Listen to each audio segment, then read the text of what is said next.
మీరా బెనర్జీ తన అన్నయ్య అని చెప్పడంతో బెనర్జీ టెర్రరిస్ట్ అవ్వడంతో మీరాకి కూడా టెర్రరిస్ట్తో సంబంధాలున్నాయని మీరాని అదే అహల్యని పోలీసులు అరెస్ట్ చేస్తూ ఉంటారు. అర్జున్ ఫ్యామిలీ మొత్తం సైలెంట్గా ఉండిపోతుంది.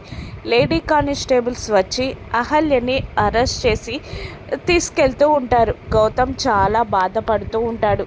అహల్య వెక్కి వెక్కి ఏడుస్తూ ఉంటుంది. అహల్యని పోలీస్ జీప్లో ఎక్కించే తీసుకెళ్తూ ఉండగా మీరా గారు మీరేం టెన్షన్ పడకండి, మీకేం కాదు, నేనున్నాను మీకు అని ధైర్యం చెప్తూ ఉంటాడు గౌతమ్. ఫ్యామిలీ అంతా అలా సైలెంట్గా ఉండిపోతుంది. అహల్యని పోలీస్ స్టేషన్లోకి తీసుకెళ్తారు. ఇక ఎస్ఐ అక్కడ టేబుల్ ముందు కూర్చొని అహల్యని కోపంగా చూస్తుండగా అహల్య ఏడుస్తూ రెండు చేతులు జోడించి, ఎస్ఐ గారు మీకు దండం పెడతాను, నాకేం తెలీదండి, నేను అమాయకురాళ్ళని, నన్ను వదిలిపెట్టండి అని వేడుకుంటూ ఉంటుంది అహల్య.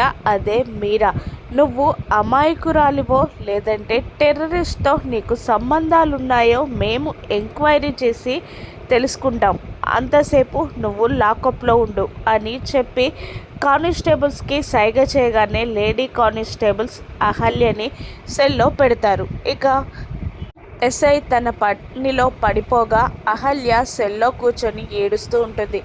అహల్యని ఎలా బయటికి తీసుకురావాలో గౌతమ్ ఆలోచిస్తూ ఉంటాడు. అహల్య ఈ కేసు నుండి ఎలా బయటపడుతుందో, బెనర్జీ పోలీసులకి చిక్కుతాడో, గౌతమ్ ఏం చేస్తాడో రాను ఎపిసోడ్స్లో చూద్దాం. Thank you for watching.